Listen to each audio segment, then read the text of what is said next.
Thomas the doubter. Thomas did not believe when the apostles told him that Jesus appeared to him in the upper room. It's a ghost. Someone's playing a trick on us. Unless I put my hand in his side and see the nail marks, I will not believe. Then, however long it was before Jesus appeared, when Thomas was there, it was a couple of hours later or a week or two later, whatever. And Jesus says to Thomas, see the nail marks. Put your finger in them. Put your hand in my side. And Thomas goes, my Lord and my God. And he believes. But Jesus says to him, have you believed because you have seen me? Blessed are those who have not seen and yet still believe. This, dear brothers and sisters, should give us kind of a warning in a way and a call to be better, especially concerning the Eucharist. It looks like bread, tastes like bread, feels like bread, but it's really, truly Jesus. It's transfigured, or was transformed into Jesus, and yet still has all the qualifications of bread.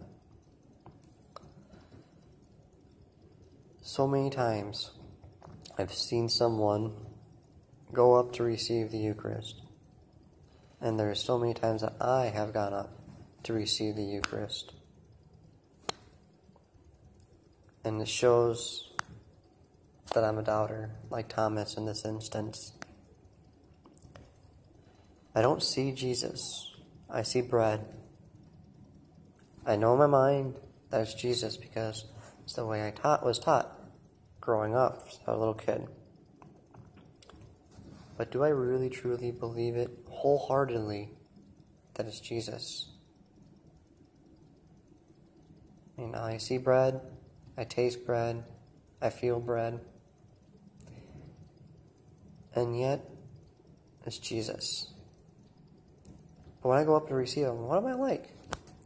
Kind of looking around, not really paying attention to what I'm doing and who I'm about to receive.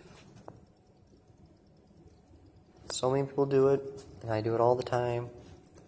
I'm carrying my kid up there to receive the blessing before or after I receive. And usually they're messing around trying to get down and whatever else not, which is fine. But at the same time, even before I have my kids, or even when I don't have my kids when I'm at Mass, and they're being well behaved, I'm not focused on Jesus.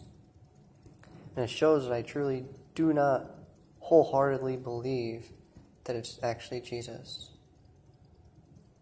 My actions speak louder than my words. I can say I believe it. My actions show that I doubt. Even though I know it, I doubt it. And there's one saint that wrote about the Eucharist among so many that I don't remember who said what. And all I know is that they said if we knew and saw the Eucharist for what it truly is as Jesus, if we really truly saw the power and the beauty of the Eucharist, we would die of happiness. Dear brothers and sisters, so many of us are like Thomas. We knew Christ in the scriptures like before. Thomas knew Christ. He walked with Christ. And he still didn't believe. So, okay, there's hope for us. He knew Christ died. But he didn't really truly believe in the resurrection at that given moment. there is so much hope that it happened. There is so much desire that it did happen. But he didn't believe it. He didn't have faith.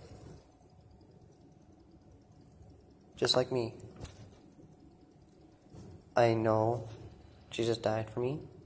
I know he instituted the Eucharist. I hope it's him and not just being conned like the Protestants think. And yet, I can hope that, but it doesn't have any merit whatsoever if I don't truly believe it is him.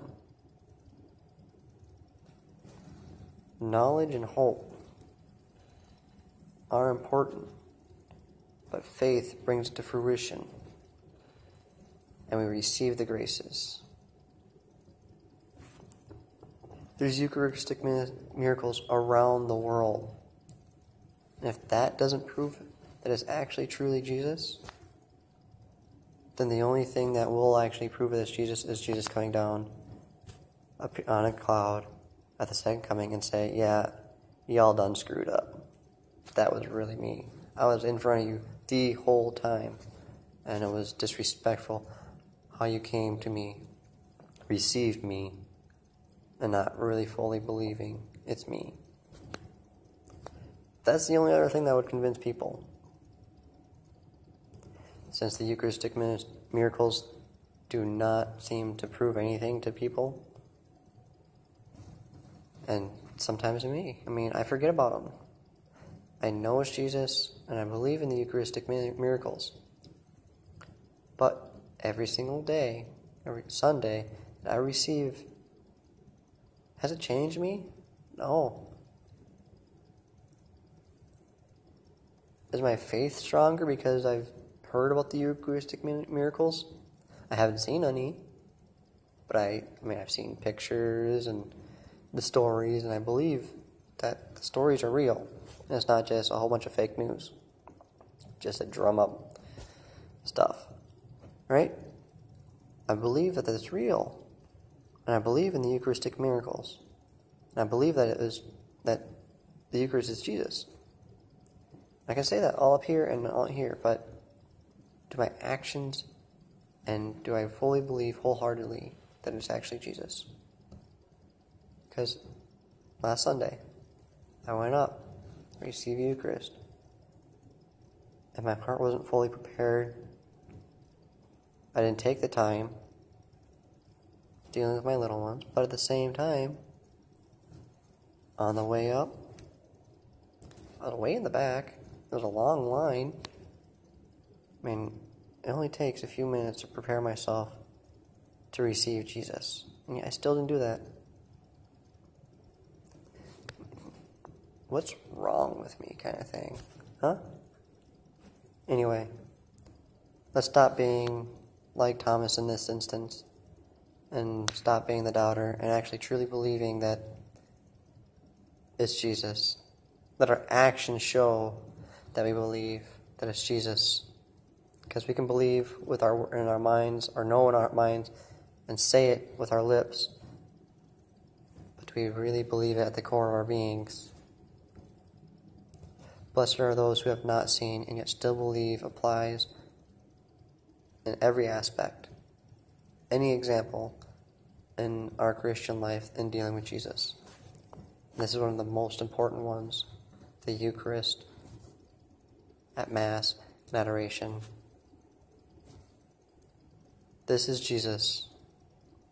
This is God. Let's start acting like we really believe it.